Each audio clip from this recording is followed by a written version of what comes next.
السلام عليكم ورحمة الله وبركاته. اللهم صل وسلم وبارك على سيدنا محمد وعلى آله وصحبه وسلم. ازيكم كلكم جميعا، يا رب تكونوا بأحسن صحة وأحسن حال. وحشتري كتير من الفيديو اللي فات. النهارده بسم الله ما شاء الله كده احنا هنعمل جرس الفلاح الطرية. يعني بصوا موفرة جدا جدا، مفيش أي تكلفات فيها خالص. عايزة تعرفي أنا عملتها ازاي والطريقة والتفاصيل كلها، خليكي بس معايا لآخر الفيديو، هتاخدي معلومة حلوة إن شاء الله بإذن الله. يعني هتشكرنا عليها والله، لما تعمليها وتجربيها هتشكرنا عليها. فأهم حاجة وقبل كل حاجة ما تنسوش أم محمد بالإعجاب، واللي بيشوف قناتنا لأول مرة يشترك لنا فيها ويفعل الجرس ويضغط على كلمة الكل علشان أي جديد احنا ننزل يوصلها على طول. احنا قناتنا قناة ريفية، محتوانا ريفي. أي حاجة بنقدمها في قناتنا فهي ريفية، بتتكلم بقى عن حياة أهل الريف والتراث القديم وجداتنا ازاي كانوا عايشين وشغلوا مع الكانون وفرن الطين والحياة البسيطة الطبيعية، حياة أهل زمان اللي كلها رضا. عايزه اشكر الناس اللي لي جديد والناس اللي معايا من زمان، وبقول لكم انتوا كلكم عرس من فوق، شرفتوني ونورتوني. بشكر اي حد بيعمل لي اعجاب، اي حد بيكتب لي كومنت حلو يشجعني بيه، بقول لكم شكرا شكرا الف شكر ليكم. شايفين العجينه اختمرت قد ايه؟ بسم الله ما شاء الله. احكي لكم على التفاصيل بقى من بدايه العجينه، بس هنا كان العجينه اختمرت، بس مش عايزه اضيع اللقطه دي. شايفين ما شاء الله اختمرت بطريقه حلوه جدا جدا. عايزه اقول لكم بقى على كل حاجه فيها من البدايه يعني. اول حاجه يا جماعه انا حوالي 4 كيلو دقيق. انا طبعا والله انا ما بصوا مش بجيب ميزان واوزن ولا حاجه، انا عندي شكاره كده فيها دقيق قمح، ما شريتش دقيق فين ولا اي حاجه، فشكاره فيها دقيق قمح كده في البيت. فانا يعني غرفت منها، بس الحمد لله انا بعرف اقدر الحاجه، بعرفها يعني الحاجه اللي انا باخدها كده ببقى عارفاها هي قد ايه من غير موزن ولا اي حاجه خالص. فطبعا انا خدت منها كده حوالي 4 كيلو دقيق، حوالي 4 كيلو دقيق، فاهمني؟ ونخلتهم، وبعدين ضفت لهم حوالي 6 معالق سكر في الدقيق نفسه، وحوالي معلقتين ملح، وبكوين خميرة فورية، وبكوين خميرة فورية علشان الجو شتاء، وعلشان الجرز بتحتاج خميرة اكتر من الارغف والحاجات دي، فاهمني؟ عشان تبقى فنشة كده وطرية وحلوة. فقلبتهم في بعضيهم، وكان معايا نص كيلو زبدة بقري سيحتها كده على النار، ورحت نازله عليهم بمجين زيت، مجين من المج الكبير ده زيت، بس زيت من هو الزيت النظيف. وبعدين بعد ما قلبت السكر في الخميره في الملح ومع الدقيق وكله، رحت نازله عليهم بالسمنه، قلبتهم في بعضهم تقليبه حلوه كده، ودعكتهم ضحك كده على ايدي حلو كده، غلغلت يعني ما خليتش السمنه ليها اثر، فاهمني؟ خليت الدقيق كله كده يعني يعتبر السمنه وصلت لكل الدقيق، فاهمني؟ جبت الدقيق من فوق لتحت كده كله بالسمنه، ودعكت ضحكه حلوه. وبعدين انا كان معايا شفشف لبن او دوره لبن، ما حطش ميه نهائي نهائي خالص. يعني هما ال4 كيلو خدوا نص كيلو زبدة، وخدوا مجين زيت، وخدوا شفشف لبن، بس ما خدوش اكتر من كده.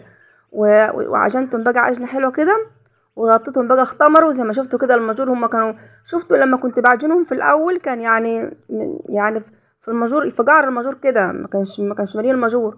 وبعدين اختمروا كده، كانوا خلاص ملوا المجور، بسم الله ما شاء الله. اختمروا بطريقه حلوه جدا جدا. كان عندي عجوه، انتوا عارفين انا كنت عامله معاكم عجوه على القناه قبل كده، الناس اللي متابعاني من زمان كنت عامله معاكم العجوه على القناه. فالعجوه دي اللي كنت عاملاها معاكم على القناه، فجبت بقى ايه، كنت عامله فيديو على العجوه يعني. فجبت العجوه كده وطريتها شويه كده، وحطيت لها برده في قلبها، سيحت حته الزبده كده ودخلتها في قلب العجوه عشان تبقى لها ريحه حلوه كده. وحطيتها بقى كده ايه، وبدات ان انا اخد عملت العجين كور، بعد ما اختمر عملت كور كور كده، وافرد الجرصه كده، وبعدين احط العجوه فيها، وبعدين المها زي ما انت شايفه كده، المها كده على العجوه، يعني اقفل على العجوه خالص، اقفل كده على العجوه، وبعدين المها كده على بعضيها واسيبها بقى، احطها كده كده واسيبها تاخد راحتها شويه يعني. عملت كله بالطريقه دي، بس يعني ما عملتش كله بعجوه برضو، انا عملت شويه كده برضو ساده عشان نشرب منهم الشاي، يعني نشرب بالشاي كده.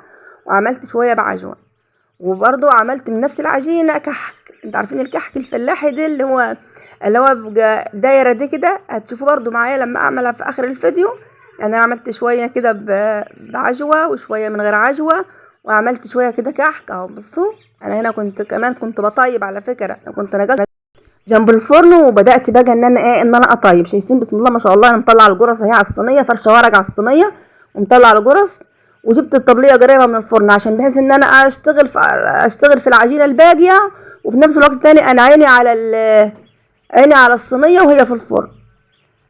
الف فيها كده والف فيها كده، اللي القاها طابت بطلعها، والمكان اللي يفضى احط حاجه تانية، ايه، احط جرس، احط الحاجه اللي هي معموله في الاول، اللي انا عاملاها في الاول، يعني اشتغلت فيها في الاول، اجي احطها مكان الصينيه ما تفضى. انا الصينيه اصلا مش بطلعها من الفرن، بخليها كده بسخنه في الفرن على طول، عشان انا لما بدل الصواني هتعمل ايه، الصينيه اللي هحطها هتكون بارده، فاهمني؟ فهتاخد الصينيه هتكون بارده، فهتاخد لسه تسخن الفرن عليها وكده.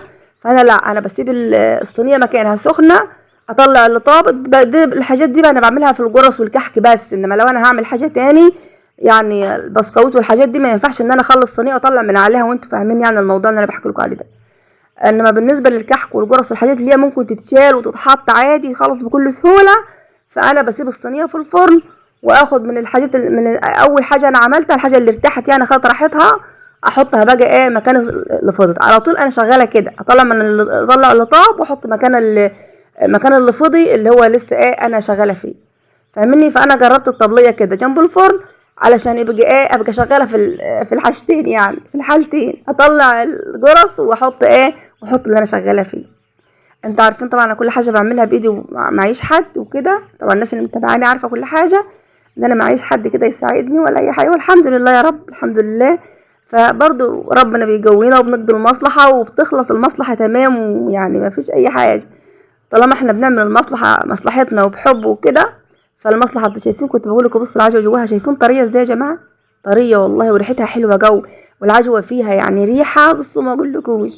الحمد لله اللي نصيب في حاجه خدها، لان انتوا عارفين ده موسم رجب، وطبعا والناس بتفرق كده يعني ايه، بتوزع يعني جرس وحاجات من دي.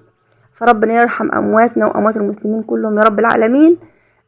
فدي موسم يا جماعه، والناس كلها بتعمل في الايام دي يعني كده، واللي نصيب في حاجه خدها، والحمد لله يا رب. ويعني الواحد بيبقى فرحان لما بيعمل حاجه كده فيها خير، فاهمين؟ بيعمل حاجه كده وعارفه ان هي تعمل منها خير، فبتبقي انت مبسوطه ما بتحسيش بتعب خالص. فانا طبعا عجنتهم، المهم واختمروا، انا خلصت كل اللي ورايا، يعني عملت كل حاجه، يعني خلصت كل اللي ورايا، مواعين بقى، كنيس، اي حاجه. وبدات بقى ان انا اعمل الجرس دي، والحمد لله يا رب. كمان انا كنت صايمه، والله كنت صايمه يا جماعه، ما ذقت الجرس دي الا في المغرب بعد ما فطرت، بس انا كنت شامه ريحتها، كانت فظيعه، كانت ريحتها حلوه جدا، يعني الحمد لله يا رب. دي كان الفيديو بتاعنا اهو، يا رب يكون عجبكم، يا رب يكون امتعناكم، ونكون دايما عند حسن ظنكم، ونكون بنقدر نقدم لكم معلومه حلوه تستفيدوا منها، وجونا البسيط والحياه البسيطه الريفيه دي. واترككم في رعايه الله، والسلام عليكم ورحمه الله وبركاته، مع الف سلامه.